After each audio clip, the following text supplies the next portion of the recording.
Olá pessoal, sejam muito bem-vindos ao canal. Eu sou o Luiz Felipe e hoje a gente vai relembrar alguns conceitos sobre funções. De maneira geral, a gente pode dizer que o grande objetivo da disciplina do cálculo é justamente o estudo dessas funções. As funções elas são muito importantes para a gente num contexto de engenharia, porque elas nos permitem criar modelos matemáticos que vão ser usados em algum momento para fazer previsões sobre um determinado fenômeno. Então, resumindo, a disciplina de cálculo ela vai ser vista por aqui como um grande conjunto de ferramentas que a gente vai precisar dominar se a gente quiser ter alguma sobrevivência no meio das ciências exatas. Tá ok? Então, vamos começar. O que é uma função?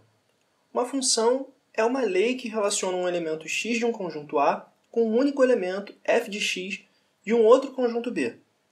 Nesse contexto, a gente chama o conjunto A de domínio da função e o conjunto B de contradomínio da função. O que a gente chama de imagem da função é o conjunto dos elementos de B que são gerados pela aplicação da função a um elemento do conjunto A.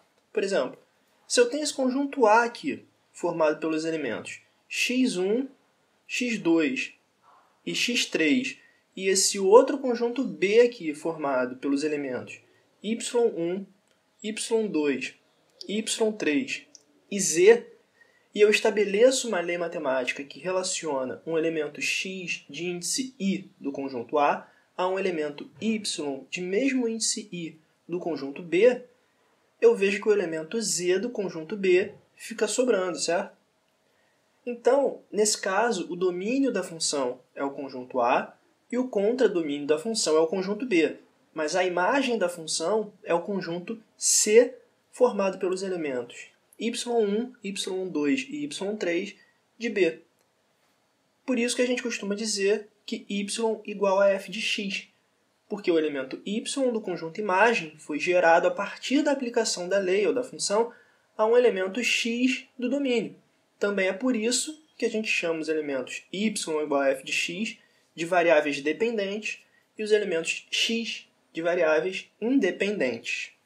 As formas mais comuns de representar uma função são essas aqui. A numérica, usando tabela com valores, tipo essa aqui do lado, a visual, fazendo gráfico, e a algébrica, usando equações. Geralmente, a gente consegue mudar de uma representação para outra. Por exemplo, eu posso ter uma representação numérica, dada por essa tabela aqui, pegar esses pontos, colocar em um gráfico e traçar uma curva que melhor represente a tendência dos dados, segundo algum método de avaliação. Nesse caso aqui, por exemplo, vamos supor que seja uma reta. Então, assim, eu passei de uma representação numérica para uma gráfica. Eu ainda posso passar para a representação algébrica também. A gente sabe, por exemplo, que a equação da reta é y igual a ax mais b. Então, essa é uma representação algébrica da nossa função. Legal. Então, toda função, nesse contexto do cálculo monovariável, que é o que a gente se encontra, né, pode ser representada como uma curva em um plano. Mas toda curva em um plano representa uma função? Não. Para a gente saber se uma curva em um plano representa uma função, é só aplicar o que a gente chama de teste da reta vertical. Esse teste diz que nenhuma reta vertical que a gente traçar pode cortar a curva em mais de um ponto. Caso corte, a curva não é uma função. Essa curva aqui, por exemplo, não é uma função, porque a gente consegue traçar uma reta vertical que corta a curva em vários pontos. Algumas funções são meio esquisitas, tipo as que a gente chama de funções definidas por partes. Essas funções são aquelas que seguem leis diferentes ao longo do domínio, tipo a função valor absoluto, ou a função módulo, por exemplo.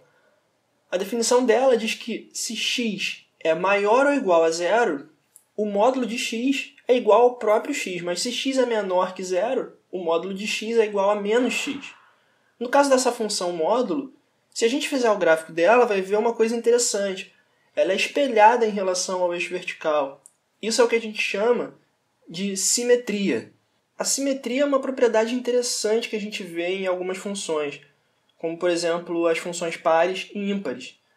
A gente diz que uma função é par se, quando a gente calcular f de menos x e comparar com f de x, elas forem iguais. É o caso da função x ao quadrado, por exemplo.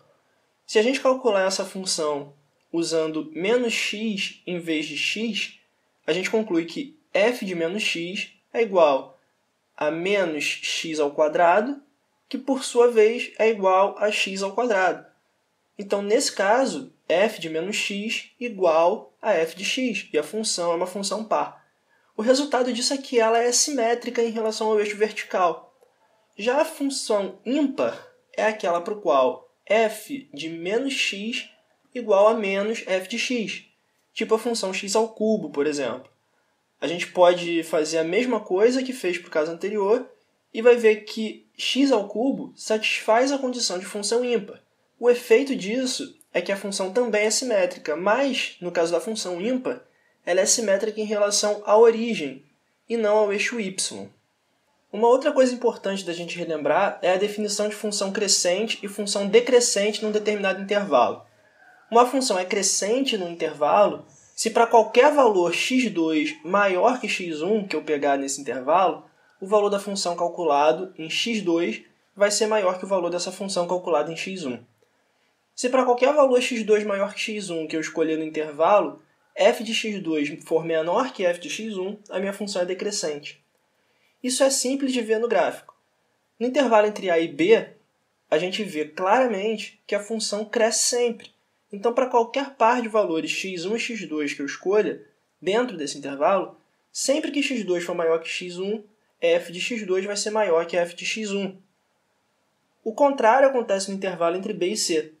E nesse caso, para um par de valores onde x2 maior que x1, f de x2 vai ser sempre menor que f de x1. Então, nesse intervalo, a função é decrescente. Por fim, a pergunta que não quer calar. Por que a gente precisa estudar funções? As respostas para essa pergunta são muitas. E dependendo da área que a pessoa trabalha, ela vai sempre puxar para o lado dela. Mas, em geral, nas engenharias e nas ciências naturais, as funções representam modelos matemáticos. E o que é isso? Modelos matemáticos são descrições matemáticas de um fenômeno. Assim como qualquer outro tipo de modelo, eles são idealizações. Eles simulam a realidade. Então, para a gente ser capaz de trabalhar com esses modelos e usar esses modelos para prever situações, por exemplo, a gente precisa aprender o máximo possível sobre funções.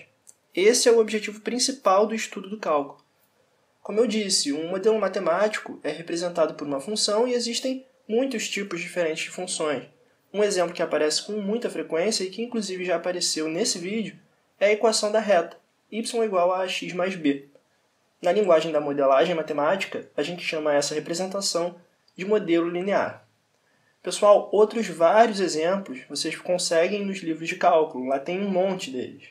Por hoje, a gente vai parar por aqui mesmo. Pessoal, nesse vídeo de hoje, a gente deu uma revisada bem rápida sobre alguns conceitos de funções, só para dar uma relembrada mesmo.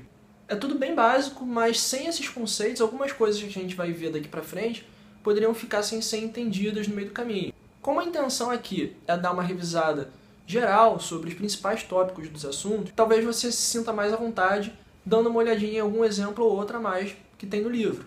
Se esse for o caso, você pode olhar e depois, se tiver alguma dúvida, voltar que a gente troca alguma ideia por aqui, beleza? Pessoal, como de costume, se você gostou do vídeo, dá aquela curtida, deixe seu comentário, sua sugestão, sua dúvida, que a gente se vê na próxima semana, ok? Então um abraço, até a próxima e tchau, tchau!